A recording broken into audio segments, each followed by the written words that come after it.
Hello दोस्तों। इस साल मेजर हाइपरस्केलर्स मतलब वो अमेरिकन जायंट्स जो क्लाउड कंप्यूटिंग को डोमिनेट करते हैं, वो कैपिटल प्रोजेक्ट्स पर 700 बिलियन डॉलर से ज्यादा खर्च करेंगे। उसका बड़ा हिस्सा डेटा सेंटर्स और एआई चिप्स में जाएगा।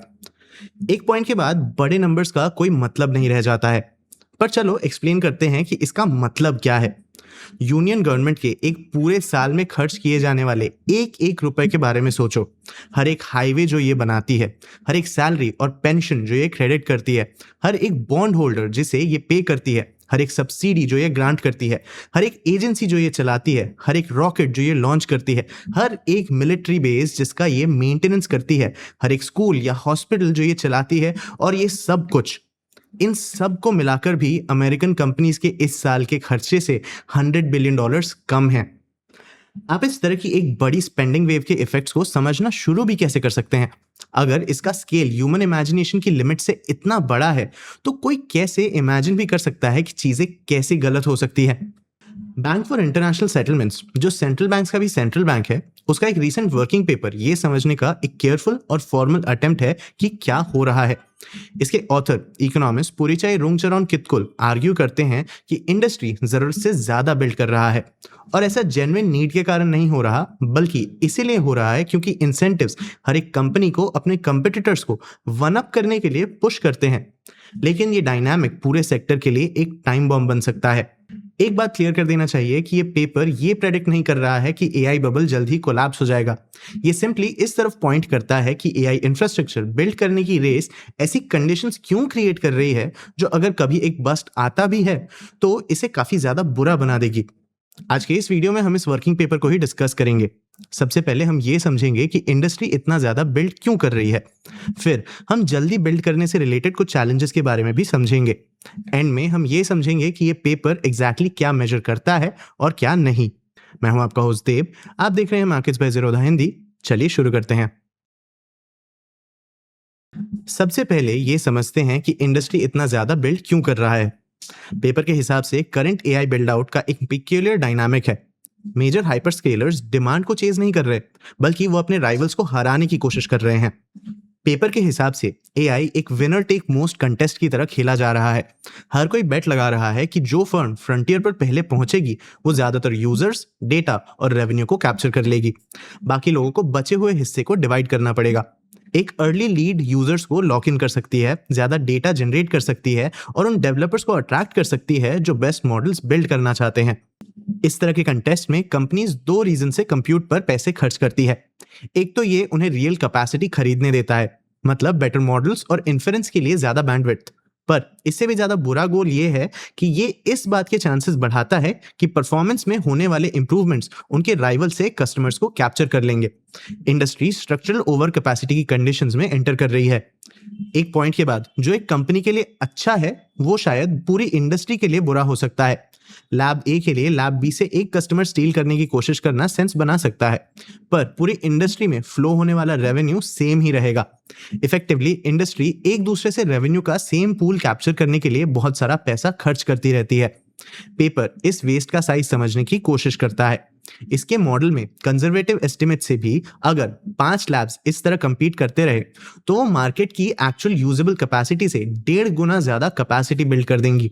और तो और कम कंजर्वेटिव एस्टिमेट्स के मुताबिक वो मार्केट के अब्सॉर्ब किए जा सकने वाले सप्लाई से 3 गुना ज्यादा बिल्ड कर देंगी।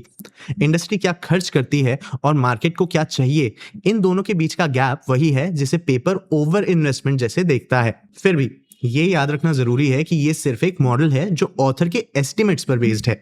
ये इंडस्ट्री के रेवेन्यूज कैसे ग्रो होते हैं उसके लिए एक फिक्स ट्रेजेक्टरी अज्यूम करता है। वो अजम्पशन सही भी हो सकते हैं और नहीं भी। सारे बिजनेसेस एसेट्स बिल्ड करने में पैसा तब लगाते हैं जब उन्हें ये पता भी नहीं होता कि क्या उन्हें कभी इसके बराबर रेवेन्यू मिलेगा या नहीं। आपका लोकल शॉपकीपर भी एक शॉप खोलने पर तब खर्च करता है जब ये कंप्लीटली क्लियर नहीं होता कि क्या ये अपने लिए खुद पे करेगी। कोई भी बिजनेस एक गैम्बल होता है। तो फिर एआई को क्या अलग बनाता है?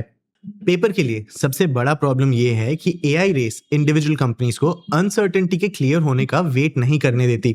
ज्यादातर ऑर्डिनरी बिजनेसेस के लिए ये एक की लीवर होता है। आप तभी एक्ट करने का डिसीजन ले सकते हैं जब आपके पास थोड़ी बहुत सर्टेनिटी हो। अगर आपके पास ये नहीं है तो आप क्लैरिटी का वेट कर सकते हैं। लेकिन एक एआई लैब के लिए वेट करना अनयूजुअली कॉस्टली लगता है, क्योंकि एक सर्टेन थ्रेशोल्ड पर पहले पहुंचने वाली फर्म पूरा मार्केट कैप्चर कर लेती है। कोई भी फर्म जो अपना कैश डिप्लॉय करने के लिए वेट करती है, वो एक ऐसे मार्केट में एंटर करने का रिस्क लेती है जहां यूजर्स, डेटा और डेवलपर्स सभी पहले से ही कहीं और कमिटेड हैं। जहां पेशेंस यूजुअली एक वर्च्यू है, वहां इसका एक कम्पिटिटिव कॉस्ट भी है। तो फर्म्स को एआई का पे ऑफ जाने बिना ही कमिट करना पड़ता है, और इससे भी बुरा उस कमिटमेंट का काफी हिस्सा डेट से फाइनेंस होता है। इसलिए इंडस्ट्री डेट फंडेड कैपिटल के एक बड़े स्टॉक पर बैठी है, जो ऐसी मशीनरी में फंसी है जिसे दूसरी चीजों के लिए ज्यादा यूज नहीं किया जा सकता है। ये एक ऐसा बोर्ड बनाता है जो कुछ इस तरह दिखता है। पहला मशीनरी है। पेपर के मुताबिक एआई इंफ्रास्ट्रक्चर हाईली स्पेशलाइज्ड है। एआई डिमांड को सर्व करने में वैल्यूएबल है, पर इसे कहीं और रीडिप्लॉय करना मुश्किल है। कंपनीज लैंड, बिल्डिंग्स और पावर कनेक्शंस को रीयूज तो कर सकती है, पर चिप्स के अपने आप में बहुत कम दूसरे यूजर्स होते हैं। दूसरा, ये सब डेट से फाइनेंस्ड है और वो कैश पहले से ही कमिटेड है। इसके ऊपर से ये लैब्स एक दूसरे से एक मैसिव वेब में जुड़े हैं। पूरे इंडस्ट्री में एक अजीब अरेंजमेंट दिख रहा है। डेटा सेंटर कैपेसिटी वाली कंपनीज एआई लैब्स में इन्वेस्ट कर रही हैं, पर वो इन्वेस्टमेंट सीधा इन्वेस्टर की ही अपनी कंप्यूटिंग पावर खरीदने में वापस जा रहे हैं। लगभग $46 बिलियन का इक्विटी कैपिटल पहले से ही इस तरह डिप्लॉय किया जा चुका है। इसके साथ साथ आने वाले सालों में $879 बिलियन का कंप्यूट और खरीदने के कमिटमेंट्स भी हैं। मतलब वो पैसा जो अभी खर्च भी नहीं हुआ है, पर बुक्स पर प्रॉमिस्ड है। जितना ज्यादा पैसा इस तरह कमिट होगा, एआई को फ्यूचर में उतने ही बेटर रिटर्न्स डिलीवर करने होंगे। अगर इंडस्ट्री का रेवेन्यू आज किए जा रहे स्पेंडिंग को जस्टिफाई करता है, तो आप इन्वेस्टमेंट के और राउंड्स देखेंगे और बूम कंटिन्यू रहेगा। पर अगर ऐसा नहीं होता, तो एक ऐसी प्रॉब्लम होगी जो पूरे इंडस्ट्री में फैलेगी। पहला, डेट्स ड्यू हो जाएंगे। नया इंफ्रास्ट्रक्चर अब बिल्ड नहीं किया जाएगा। इन कंपनीज को अपने ड्यूज रीपे करने के लिए जरूरी पैसे रेज करने के लिए अपनी मशीनरी सेल करनी पड़ सकती है। लेकिन एआई इक्विपमेंट खरीदने वाली कंपनीज दूसरी एआई कंपनीज ही होंगी। अगर ये कंपनीज सभी करेंटली एक ही समय पर ओवर इन्वेस्ट कर रही हैं, तो जब क्रैश आएगा तो हर कोई सेम सिचुएशन में ही होगा। जैसे ही कंपनीज एआई इक्विपमेंट सेल करने पर मजबूर होंगी, बाकी सारे पोटेंशियल बायर्स ही मार्केट छोड़ देंगे। पेपर के मॉडल्स के मुताबिक अगर ऐसा होता है, तो वो कैपिटल एक बार में अपनी आधी वैल्यू लूज कर देगा, और जैसे जैसे ज्यादा इक्विपमेंट मार्केट में आता रहेगा, लॉसेस 80% तक बढ़ सकते हैं। इंडस्ट्री अभी जितना ज्यादा बोरो करेगी, ये उतना ही बुरा होगा। ये एक ऐसा पैटर्न है जिसे आप कई मार्केट बस्ट्स में देखते हैं। लेकिन प्रॉब्लम यह है कि पूरी इंडस्ट्री फाइनेंसिंग नेटवर्क्स के थ्रू इंटरकनेक्टेड है।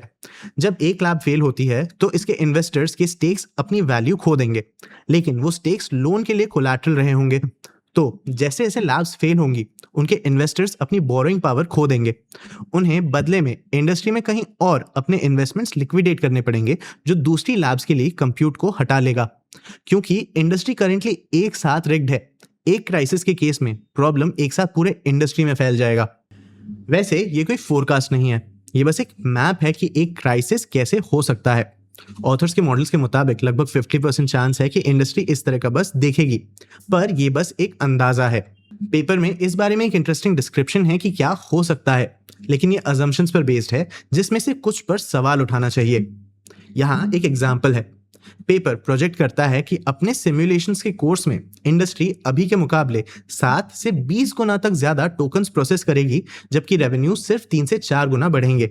लेकिन इसे सच मान भी लिया जाए, तो पेपर इस बात को अकाउंट नहीं करता कि वो टोकन्स कितने सस्ते हो सकते हैं। आफ्टर ऑल, आप बिना अपना इन्वेस्टमेंट बढ़ाए मशीन्स को ज्यादा चला के या अंडरलाइन सॉफ्टवेयर की क्वालिटी को इंप्रूव करके ज्यादा टोकन्स प्रोसेस कर सकते हैं। पेपर का मेन अजम्पशन कि इंडस्ट्री एक्सेस कैपेसिटी बिल्ड कर रही है, इन्हीं अजम्पशंस पर सेट किया गया है। यहाँ एक डीपर डिफरेंस भी है। इस पेपर के मॉडल्स इंडस्ट्री के रेवेन्यू के बेसिस पे डिसाइड करते हैं कि इसे आइडियली कितना बिल्ड करना चाहिए। ऐसा पॉसिबल है कि ये स्पेंडिंग एआई के यूजर्स के लिए बहुत वैल्यू क्रिएट करे, बिना इंडस्ट्री के रेवेन्यूज में दिखे। अगर ऐसा है, तो एक फाइनेंशियल क्राइसिस अभी भी चल सकता है, जैसे ये सजेस्ट करता है, पर बिल्ड आउट के अभी भी लॉन्गर टर्म बेनिफिट्स हो सकते हैं। ये एक ऐसा पैटर्न है जिसे हमने पहले भी देखा है, जैसे ब्रिटेन का रेलवे बबल। इन्वेस्टर्स ने ब्रिटेन के रेलवे इंफ्रास्ट्रक्चर को बिल्ड करने में बहुत ज्यादा पैसा खर्च किया और हेवी लॉसेस सफर किए, पर इसने जिस एक्सपैंडेड रेल नेटवर्क को बनाया, उसने जनरेशंस तक इसकी इकोनॉमी को कैरी किया। या .com क्रैश को कंसिडर कीजिए। जब ये हुआ, तो इसने शेयर होल्डर वेल्थ के एक मैसिव अमाउंट को वाइप आउट कर दिया और बहुत सारी कंपनीज को बैंकरप्ट होते देखा। पर इसके फाइबर लाइंस ने अल्टीमेटली करोड़ों लोगों को कम कॉस्ट में इंटरनेट एक्सेस करने दिया। हिस्ट्री में ऐसे शॉर्ट टर्म फेलियर के एग्जाम्पल्स भरे हैं जो लॉन्ग टर्म में बहुत ग्रो हुए। तो आपको क्या लगता है, क्या एआई के साथ भी ऐसा ही होगा? अपने व्यूज हमें कमेंट सेक्शन में जरूर बताना। आगे आप कौन से टॉपिक्स पे वीडियोस देखना चाहते हो ये भी हमें कमेंट सेक्शन में जरूर बताना। अगर ये वीडियो आपको इन्फॉर्मेटिव लगा तो इसे लाइक और शेयर जरूर करना। ऐसी और वीडियोस के लिए चैनल को सब्सक्राइब भी कर लेना। आज के लिए इतना ही, मिलते हैं अगले वीडियो में।